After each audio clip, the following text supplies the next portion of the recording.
Trevent here, KySports.TV with head coach Paul Childress. Coach Childress, first of all, we want to congratulate you on your 6th win of the season. You guys have came out and you're 6-0. You're 3-0 in the district.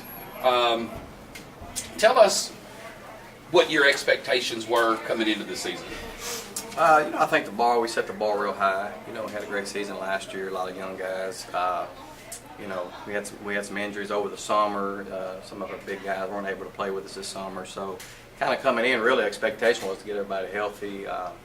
It's one of those years where we got great depth. Got some big guys, some good guards. So, we set our expectations really high.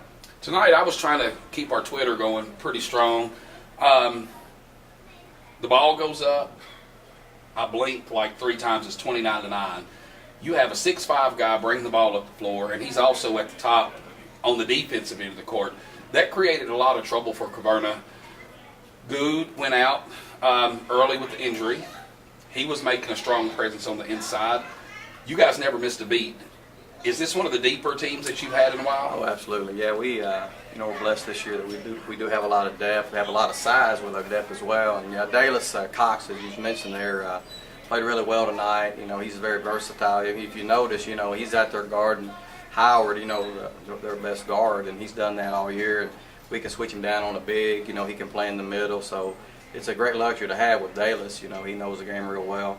Kind of disappointed with Mark. Good. He went down early there in the first half. Was having a great game. Was off to a good start. He'd been struggling here a few games, but I hated to see that for him. But it was just a thigh bruise. He'll be ready Tuesday night. But overall, it's just it's a blessing to have depth at the big positions and even our guards. So we just got to keep sharing the basketball and moving it like we have been. And this team's got a lot of potential.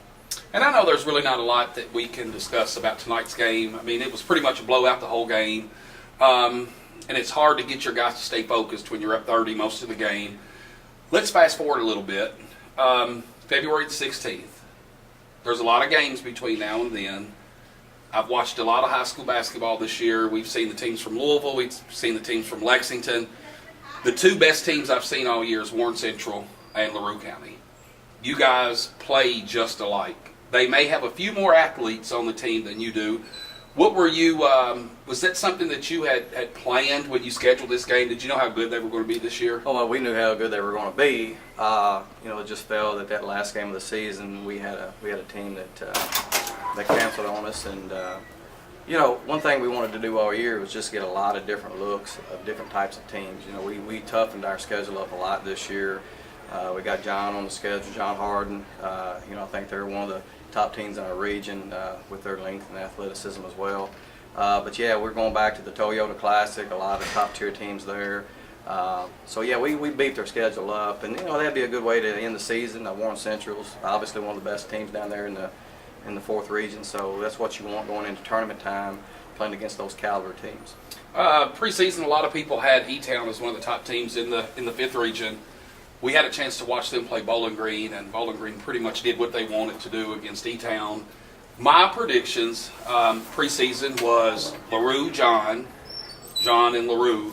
And I'm going to say this I still hold that to be my predictions for the season. Larue and John County, it's going to be one of you 2 guys, bar no injuries. Adair County is playing pretty good. But when you look at the length and the athleticism that you guys have, it's just hard for anybody in the region to match up with that. Well, I appreciate that, Trevent. I don't know if I want to go out that far, and we've got a long way to go. A lot of good teams in our region. Obviously, John, Adair with Harmon. He's a special player. E-Town. I think as the season goes along, they're going to continue to get better. Coach Harry does a great job with those guys. Several seniors there, so I think you throw them in the mix. Don't know about the Irvin kid from Taylor County. If he gets back, they're going to be a dangerous team. So, I think there'll be 4 or 5 teams there at the end that if they get hot at the right time, and hopefully we'll be there. I think we will. Well, Coach, again, thank you for taking time out to talk to us, and we want to let our followers know that William R. Rust Funeral Chapels actually sponsored us to come tonight, and they've sponsored us to come and cover you guys for a few more games this year. So we'll definitely be back to catch you, and we look forward to seeing you, and especially when it's district and regional tournament time. And We know that you're a coach that's been there and taken the team to the state tournament, so that won't be anything new for you. But good luck, and again, thank you for taking time to talk to us. Appreciate it. Thank you, Trevent.